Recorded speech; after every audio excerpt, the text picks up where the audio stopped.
Survey finds that most Americans are wildly misinformed about the housing market. With an aging population and most kids getting their news from TikTok, it's not surprising that The Hill is looking at a NerdWallet report that is coming to this conclusion. So this is from the article. A new survey finds Americans are woefully misinformed about the nation's mercurial housing market, even as millions of them prepare to buy homes. 28 million Americans plan to purchase a home in 2023, according to the survey released Tuesday by NerdWallet, the personal finance company. On average, they hope to spend $269,200, but that figure falls more than $100,000 short of the median home price, which was $388,100 in December, according to a well-known real estate brokerage. Home prices crossed the $269,000 threshold sometime in 2013, Federal Reserve statistics show. As prospective homebuyers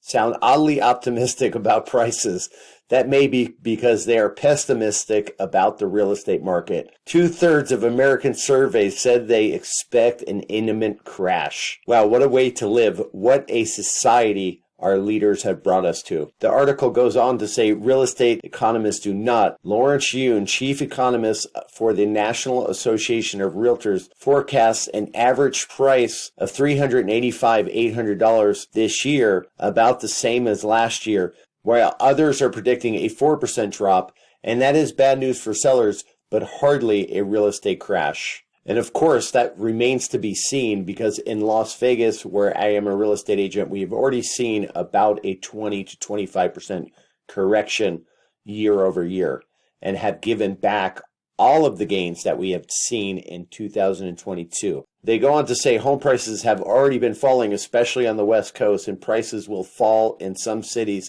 in 2023, said Holden Lewis, a home and mortgage expert for NerdWallet. But the drop in home prices isn't necessarily a crash. Another head scratcher from the survey, 61% of Americans told pollsters current mortgage rates are unprecedented, meaning they have never seen them before. We actually defined it, said Elizabeth Renter, data analyst from NerdWallet. The average rate for a 30-year fixed mortgage hit 6.15% last week, according to the Fed. That's higher than most mortgage rates of the past few years, which have ranged below 3% at the times. But it is not unprecedented over the last 50 years, NerdWallet reports. 30-year mortgage rates have averaged 7.75%. Mortgage rates in the 6 to 7% range were common as recently as 2008. And here's where it gets interesting as far as I'm concerned. During 2020 and 2021, interest rates were already very, very low, but the Federal Reserve plunged them lower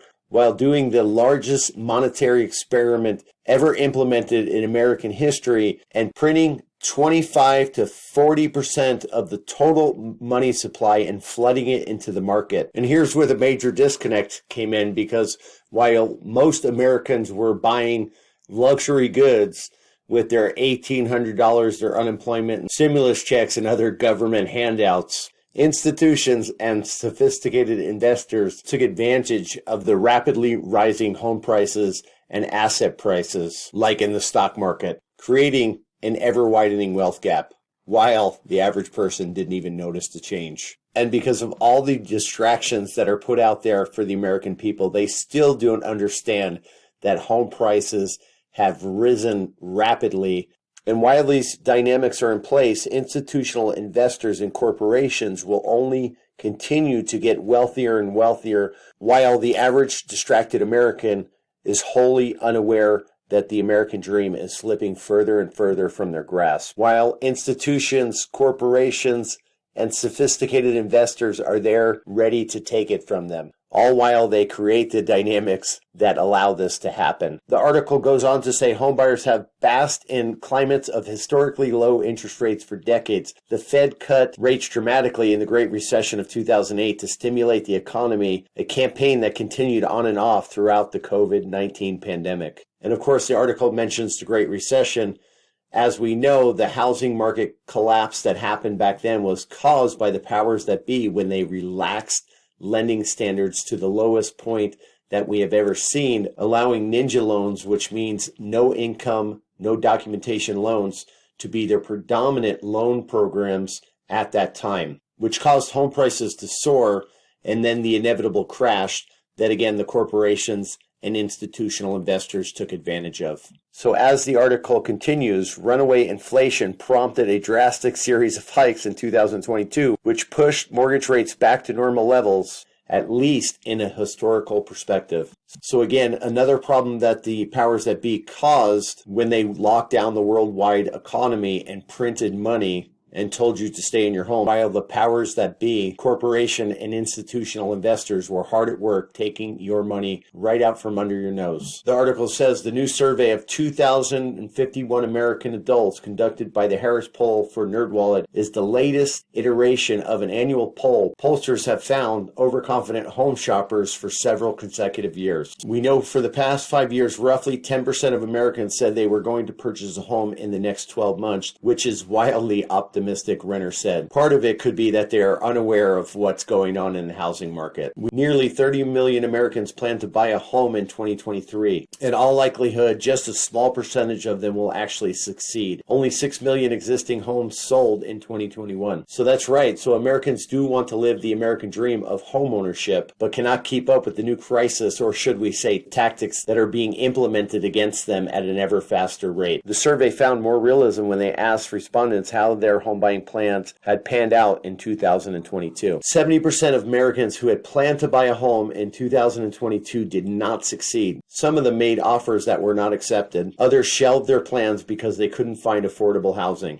And this is why I think the housing market may not crash, because it sure looks like to me that the housing market crash in the Great Recession was engineered. And if it wasn't, why was no one involved in these careless policies ever held to account? But this time it was a whole new strategy, a whole new dynamic that most Americans have never seen and clearly weren't ready for, while hedge funds and corporations most certainly were. And I personally think until most people become aware of what's going on and speak up, that the world's wealth and the wealth in America will continue to be sucked up by the people that already have too much money, too much power, and too much control. So this article conclusively tells me that if you're looking to buy or sell a home, you need to find somebody who is informed, who knows the data and statistics of what is happening to guide you through these rapidly changing and unprecedented times. Hey, thanks for watching. I'm Ken Blumberg, your all-American realtor, and I'll look forward to seeing you on the next video. So click like and subscribe,